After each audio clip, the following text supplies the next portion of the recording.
The golden halls of the Imperial Palace buzzed with excitement as the High Council gathered for their regular system acquisition meeting. Admiral Thex, his blue scales gleaming under the artificial light, stood before the massive holographic display showing a small blue planet and its red neighbor. Another primitive world, level 2 civilization at best, he said, his mandibles clicking with amusement. They've barely reached their 4th planet, and their technology is laughably basic. The council members nodded in agreement. After conquering 300 species, they had seen this pattern countless times. Find a developing world, show overwhelming force, and add another species to their collection. It was routine. Their main colony on the Red Planet has fewer than 10,000 inhabitants.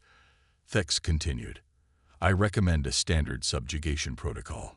1 destroyer should be more than enough. The council approved without debate. Nobody bothered to study the detailed reports about human military capabilities. Why would they? Humans still used chemical propulsion for their ships. They hadn't even discovered gravity manipulation yet. 3 days later, the Imperial destroyer Glory of the Void appeared above Mars. Captain Rel ordered the standard warning broadcast. Submit to Imperial rule or face destruction. He expected immediate surrender, like always. Instead, the humans launched what appeared to be primitive nuclear missiles. Ignore those relics, Rel commanded, laughing. Their rockets can't even catch us. But the missiles didn't try to catch the destroyer. They detonated in space, creating an electromagnetic pulse that the Imperial shields weren't designed to block. The destroyer's systems flickered. Impossible, Rel shouted as his ship's defenses went dark. These primitives shouldn't know about our shield frequencies. In the Mars Defense Command Center, Commander James watched the situation unfold on his screens. They never expect us to use outdated technology, he said to his officers. Launch the kinetic rounds. Simple tungsten rods, accelerated by railguns, tore through the destroyer's hull.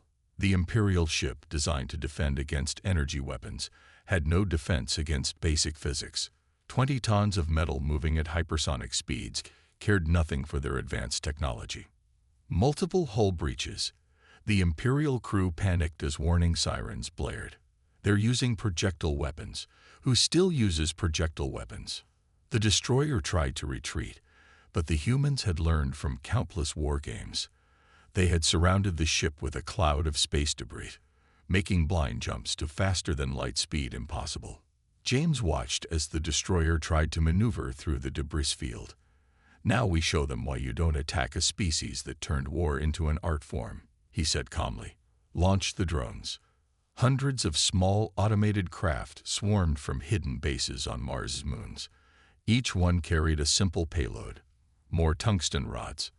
The destroyer, already damaged and unable to jump to safety, faced death by 1,000 cuts. This is impossible. Captain Rel transmitted his final message to the Empire.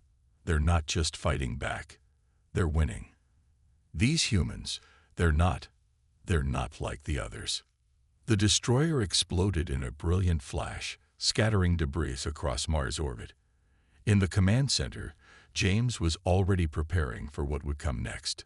He knew the Empire wouldn't take this defeat lightly. Send word to Earth, he ordered. Tell them exactly what worked and what didn't, and get me everything we have on their ship's design. Next time, they'll send more than 1 destroyer. As the message raced toward Earth, the Imperial Palace was in chaos. For the first time in centuries, they had lost a ship to a primitive species. Worse, they had lost it to weapons their scientists had dismissed as obsolete. Admiral Thex stared at the battle recordings, his earlier amusement gone. We need to revise our assessment of humans, he said quietly. They don't fight like the others. They don't think like the others. He paused the recording on an image of the tungsten rods tearing through their advanced shields. Maybe we should have read those detailed reports after all. But it was too late. The Empire had awakened something they didn't understand. A species that had been preparing for this moment since they first looked up at the stars and wondered who else was out there. and how to fight them. The war had begun. The Imperial War Room had never been so quiet. 12 admirals sat around a massive holographic table, watching recordings of their destroyer's destruction over and over again. Admiral Thex stood at the head of the table, his scales now a pale blue from stress. "Play it again," he ordered. "Focus on their weapon choices." The recording showed the simple nuclear detonations, the cloud of debris, and the rain of tungsten rods. Basic weapons, primitive weapons, weapons that had somehow destroyed one of their most advanced ships. "This makes no sense," said General Crow, his tentacles twitching nervously. "We intercepted their entertainment broadcasts. They show space battles with energy weapons and force fields. Why aren't they using those?" "Because they're smarter than we thought," Thex replied. "Those broadcasts, they're not entertainment. They're decoys." He waved his hand, and new images appeared above the table. Earth's military history played out before them. Ancient battles with spears and swords, gunpowder weapons, tanks, planes, and nuclear weapons. The admirals watched in growing horror as humans developed new ways to fight every few decades. "Look at this," Thex pointed to a timeline. "Every other species we've encountered developed weapons only when they needed them. But humans never stopped. Even in peacetime, they kept making better weapons." An analyst stepped forward, holding a data crystal. "Sir, we found something disturbing. Humans are the only known species that developed dedicated war machines. Other races adapted civilian technology for combat. Humans built tools specifically for killing." The room grew colder as the implications sank in. The Empire had spent centuries perfecting energy weapons because they were clean, efficient, and sophisticated. Humans had spent centuries perfecting whatever worked, no matter how crude or brutal.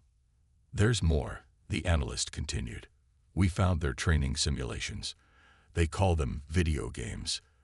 Their children practice warfare for entertainment. They have millions of scenarios planning for alien invasions. They've been preparing to fight us before they even knew we existed."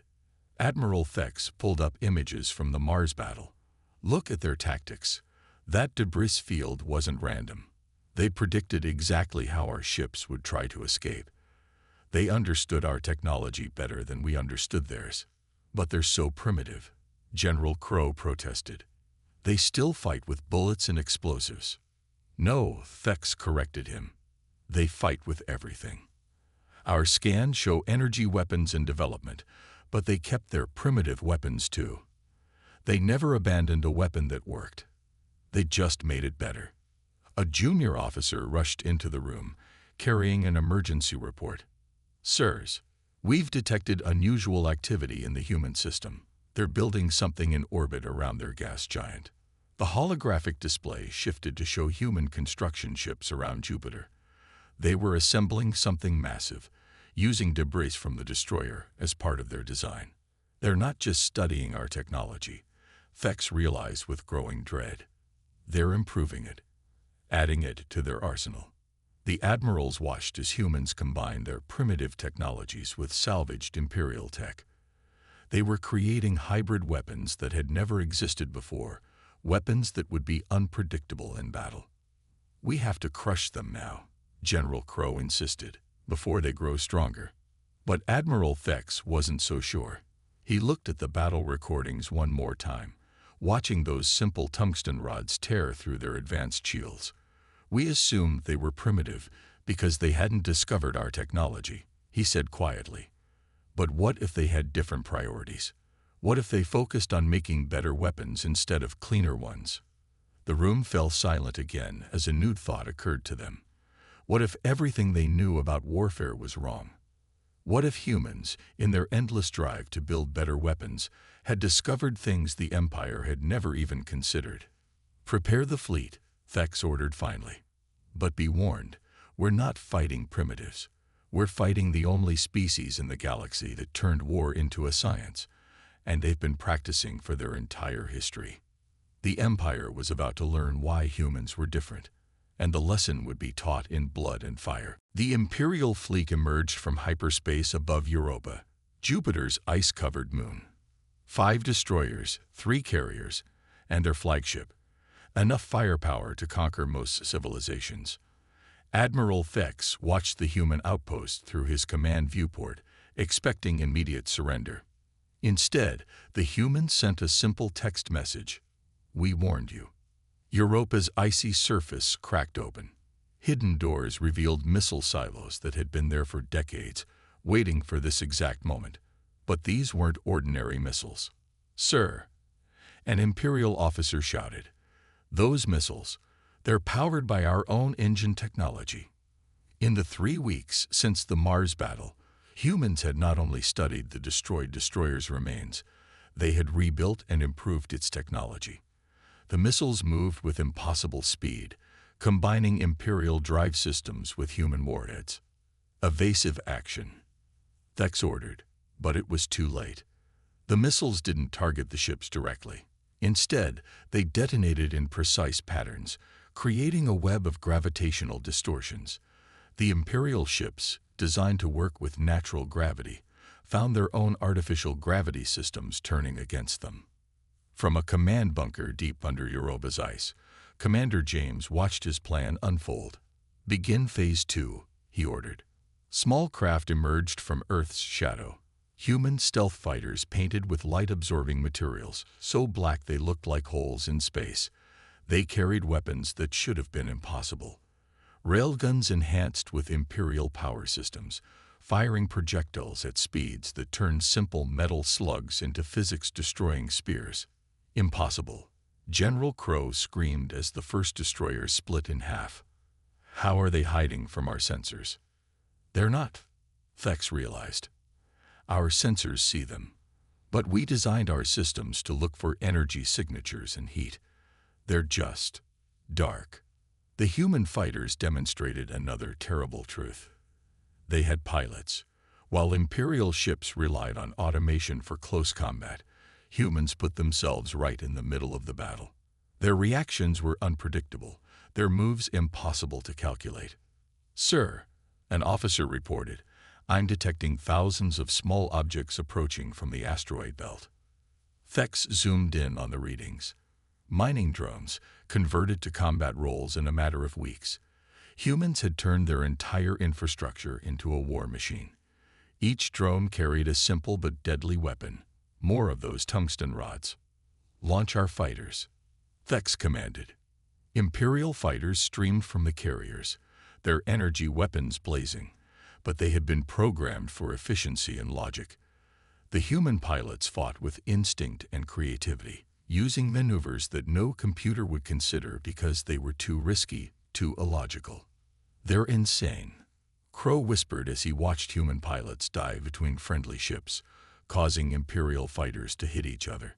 No sane species would fly like that. A new message appeared on their screens. "Last chance to retreat." Thex looked at his tactical display. 2 destroyers lost, another crippled. The carrier's fighters were being systematically destroyed by pilots who fought like they had been born in space, and those mining drones were getting closer. "All ships, fall back," he ordered. But the humans weren't finished. As the Imperial fleet retreated, they discovered their hyperspace routes blocked. Humans had launched hundreds of small satellites during the battle, each one creating a tiny distortion in space. The precise calculations needed for hyperspace travel were impossible. "They trapped us," Thex realized. This whole battle was a trap. The mining drones arrived, releasing their cargo of tungsten rods, simple metal, accelerated to relativistic speeds, turned into nature's own artillery. The Imperial ships, already damaged, couldn't survive the onslaught.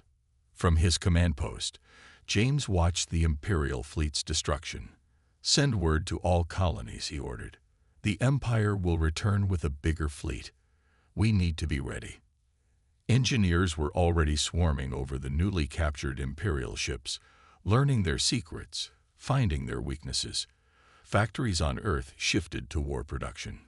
Orbital shipyards began building vessels that combined the best of human and Imperial technology. Humanity had spent its entire history preparing for war. Now they would show the galaxy why. The Imperial Grand Library on Centauri Prime had never been so crowded. Representatives from 50 different species packed the ancient halls, all searching for the same thing: information about humans. Professor Laz, a historian from a peaceful aquatic species, stared at his findings in horror. "This can't be right," he said to the gathered crowd. According to these records, humans had over 15,000 wars among themselves. The others gathered around his display screen. Images flashed by. Ancient battles with primitive weapons, world wars that reshaped continents, cold wars that drove incredible technological advancement. Look at their development pattern. Laz pointed to a timeline. Every other species developed technology to improve life. Humans developed technology to survive conflict. Their first computers, built to calculate missile trajectories. Their first space rockets, modified weapons of war. In another part of the library, Imperial scientists studied human biology with growing concern. One of them, Dr. Mira, made a startling discovery. "Their bodies are built for persistence," she announced. "They can keep fighting long after other species would collapse. They can heal from injuries that would kill most species. Even their sleep cycle is adaptive. They can go days without rest if they need to." The mood in the library grew darker as more discoveries were made. A military analyst found records of human guerrilla warfare, the concept of small groups defeating larger forces through cunning and determination. No other species had ever developed such tactics. A diplomatic message arrived from Earth, displayed on the library's main screen. "You attacked the wrong species. We gave you a chance to retreat.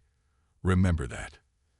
Admiral Thex, still recovering from the Europa battle, addressed the gathered representatives. "We found something else," he said quietly. "Humans are the only known species that developed weapons before tools. Their first invention wasn't the wheel or fire. It was the sharpened stick, a weapon." The library's AI compiled the research, displaying a shocking conclusion. While other species evolved through cooperation, humans evolved through competition. They were uniquely suited for warfare in a way no other species could match. "It gets worse," said a cultural expert named Ven. "Look at their entertainment. They turn everything into combat simulation. Their games, their sports, their stories, all about conflict and victory. They're always preparing for war, even when they're playing." More reports flooded in from across the galaxy. Imperial scout ships reported human activity in supposedly secure systems. They were expanding faster than any species in history, using modified Imperial technology combined with their own primitive but deadly weapons. "They learn too fast," Thex warned. "Every defeat teaches them. Every victory makes them stronger. And now they're not just using our technology. They're improving it." A junior researcher burst into the library, holding a data crystal. "You need to see this. We found their old military documentation. They have something called Special Forces, soldiers who train to fight in any condition. Space, underwater, Arctic, desert. They were preparing to fight anywhere before they even left their planet." The implications hit hard. The Empire had evolved to fight in space, ignoring other environments as primitive. Humans had learned to fight everywhere, making the entire galaxy their potential battlefield. Several Imperial vassal species immediately submitted proposals to the Council, advocating for peace with humans. They had seen enough. These weren't primitives to be conquered. These were apex predators who had turned warfare into an art form. Professor Laz made one final, terrifying observation. In their entire history, humans have never been truly united against a common enemy. We're not fighting humanity at its strongest. We're fighting humanity as it's finally coming together. And we taught them they weren't alone in the universe. Admiral Thex looked out the library window at the stars. Somewhere out there, humans were preparing their next move. For the first time in Imperial history, they faced a species that didn't just fight wars. They'd revolutionized them. "Send word to all Imperial worlds," he ordered. "The humans aren't coming to conquer us. They're coming to show us what real warfare looks like. and may the Ancient Ones help us all. The Imperial border station near Proxima Centauri picked up no warnings, no fleet movements, no energy signatures. The first sign of attack was simply silence as 20 nearby monitoring posts stopped transmitting simultaneously. In the darkness of space, human ships moved like shadows. Their hulls, coated with the same material as their stealth fighters, absorbed all light and energy. They had waited for 3 months, studying Imperial patrol patterns, learning their blind spots. Commander James stood on the bridge of the HSS Normandy, humanity's first true warship. It combined Imperial technology with human ingenuity, and something the Empire had never considered: electronic warfare. "Begin broadcast," James ordered. Across Imperial communication channels, chaos erupted. Human AI systems, developed through centuries of cyber warfare on Earth, tore through Imperial defenses. Ships lost control of their weapons.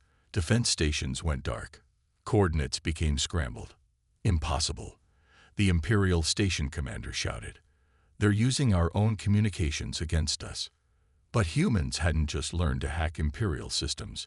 They'd learned to weaponize them. Each infected system became a beacon, spreading the digital virus further into Imperial territory. In the Arcturus system, an Imperial fleet assembled to counterattack. But humans had studied their tactics for months. They knew the Empire always followed the same battle protocols, always used the same formations. "Launch the drones," James commanded. Thousands of small automated craft emerged from hidden positions. But these weren't the mining drones from Europa.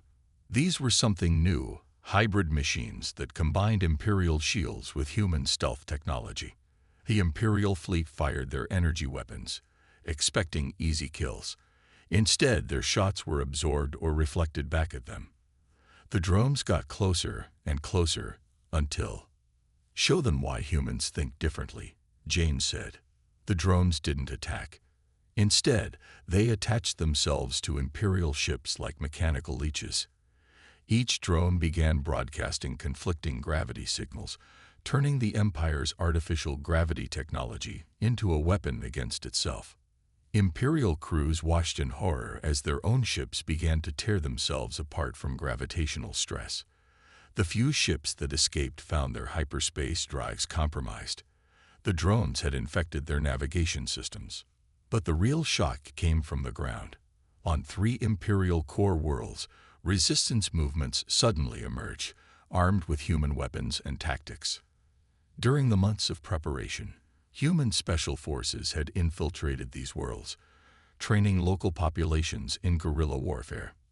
"Sir," an officer reported to James, "the infiltration teams report success. Imperial forces don't know how to handle scattered resistance. They're used to fighting organized armies. The Empire had never faced an enemy that fought like this. Humans didn't try to hold territory or establish battle lines. They struck from shadows, vanished, and struck again. They turned entire systems into war zones without ever presenting a clear target." "Message from Earth Command," another officer announced. "Phase 2 is ready." James smiled. While this attack had drawn Imperial attention, human engineers had been working on something bigger. They had taken the Empire's faster-than-light technology and rebuilt it, removing the need for complex calculations. Human ships could now jump into hyperspace almost instantly, without the long preparation the Empire required. "Launch the secondary offensive," James ordered. Across Imperial space, human ships appeared without warning, striking critical infrastructure and vanishing before defenders could respond. Each attack was precisely targeted to cause maximum disruption with minimum force. The Empire had built its defenses expecting large-scale battles. Instead, humans gave them 1,000 small cuts, each one precisely placed to cause critical damage. In his command center, James received updates from across the front. Imperial forces were falling back, unable to counter tactics they had never imagined. Worlds were surrendering rather than face the uncertainty of human warfare. "Send word to all human forces," he commanded. "Operation Shadowfall is successful. Begin Phase 3. The Empire was about to learn another human innovation, the concept of total war. They had thought they were facing a primitive species. Instead, they had awakened humanity's full military potential, and humanity was just getting started. The Imperial Palace's war room, once a place of supreme confidence, had become a chamber of nightmares. Admiral Thex stared at the tactical display, showing yet another secure system going dark. Not destroyed, just silent. Report from the Orion defense line. An officer announced, his voice shaking. They're seeing ships that don't make sense. Human vessels appearing and disappearing at will. Our sensors show them in multiple places at once. Thex knew what this meant. Humans hadn't just copied Imperial technology. They'd broken it down and rebuilt it in ways the Empire had never imagined. They turned faster than light travel into a tactical weapon. Admiral. Another officer burst into the room. We're receiving surrender requests from our own colonies. On the main screen, messages poured in from across Imperial space. Worlds that had been part of the Empire for thousands of years were choosing to surrender to humans rather than face their strange and terrifying way of war. The reason became clear as battle footage arrived from the front lines. Human ships would appear from nowhere, launch devastating attacks using impossible combinations of technologies, and vanish before Imperial forces could respond. But it wasn't just the attacks, it was the precision. Look at this, Thex pointed to a recording. They're not trying to destroy our worlds. They're surgically disabling our military capabilities while leaving civilian infrastructure intact. This isn't conquest. This is neutralization. In another sector, an Imperial fleet commander reported something even more disturbing. The humans, they're inside our command networks. They know our orders before we do. And now our own ships are turning against us. Thex watched as Imperial warships, their systems compromised by human AI, began firing on their own forces. The Empire had never developed strong cyber defenses because no species had ever attempted electronic warfare on this scale. Sir, a senior analyst approached with a datapad. We've discovered something terrifying. The humans. They've been letting us see their military capabilities gradually. They're not showing us everything at once. They're teaching us a lesson. The evidence was clear. Each human attack revealed a new capability, a new tactic, a new way of thinking about warfare. They weren't just winning. They were demonstrating why they were winning. A message arrived from Earth's military command. Now you understand why we warned you to run. Reports continued to flood in. Imperial troops were refusing to fight against humans, terrified of facing an enemy they couldn't predict or understand. Strategic computer models, trying to calculate human battle tactics, were crashing because human actions defied their logic. Admiral, the analyst continued, we found their historical records. Do you know what humans call their most elite military units? Special forces. And do you know why they're special? Because they train to think differently, to solve problems in ways no one expects. We're not just fighting their weapons, we're fighting their minds. Thex looked at a new tactical display showing human fleet movements. There was no pattern, no formation, no standard doctrine. Each human commander fought differently, adapted differently, thought differently. The Empire's strength had always been its unity and consistency. Humanity's strength was its diversity and unpredictability. Sir, what do we do? An officer asked. Before Thex could answer, the palace's lights flickered. On every screen, a new message appeared. Check your secure archives. In the supposedly impenetrable Imperial data vaults, classified files began opening themselves. Humans had already infiltrated the Empire's most secure networks. They could have crashed the entire Imperial infrastructure. Instead, they were showing the Empire exactly how vulnerable they were. They're not just defeating us, Thex realized. They're showing us why we were wrong to start this war. Every attack is a lesson. Every victory is a demonstration. The Empire had thought they were the teachers, coming to show a primitive species their place in the galaxy. Instead, humanity was teaching them what real warfare looked like. And the lesson wasn't over yet. The Imperial Council chamber fell silent as the hologram of Commander James appeared in their midst. Not as a prisoner, not as a supplicant, but as the representative of the species that had just broken the greatest empire in known space. "You're probably wondering why we didn't destroy you completely," James said, his hologram walking around the chamber as if he were actually there. "The answer is simple. We never wanted to." Admiral Thex, now the Empire's primary military leader after so many others had resigned, stared at the human commander. "You could have crushed us months ago, couldn't you?" James nodded. "What you've seen, the stealth ships, the hybrid weapons, the AI warfare, that was just the surface. Let me show you what we were holding back." The chamber's displays lit up with images that made the Imperial leaders gasp.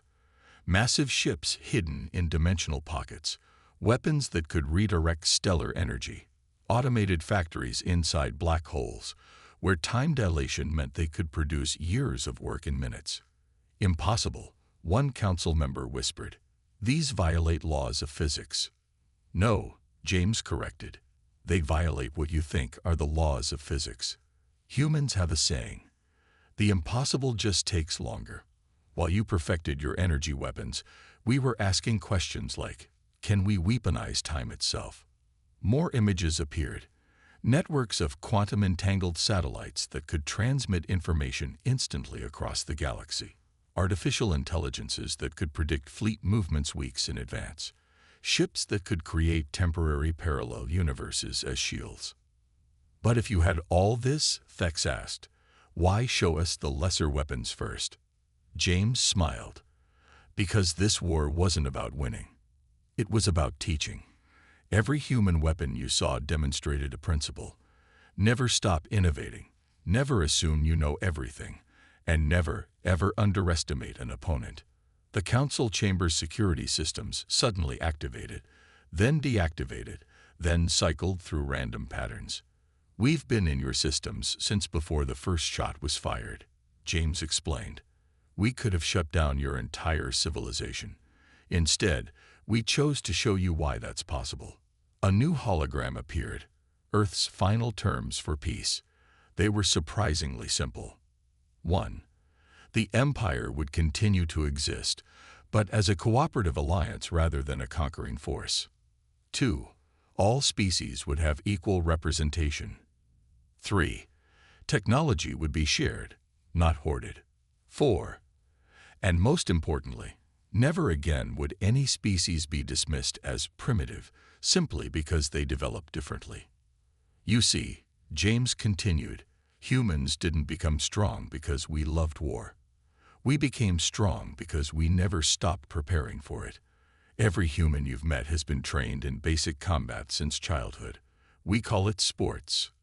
Every human innovation came from asking, 'What if?' instead of accepting, 'That's impossible.'" The chamber's lights dimmed, and stars appeared around them. Not a hologram this time. The entire chamber had been temporarily phased into space itself. "This is what humans can do," James said quietly.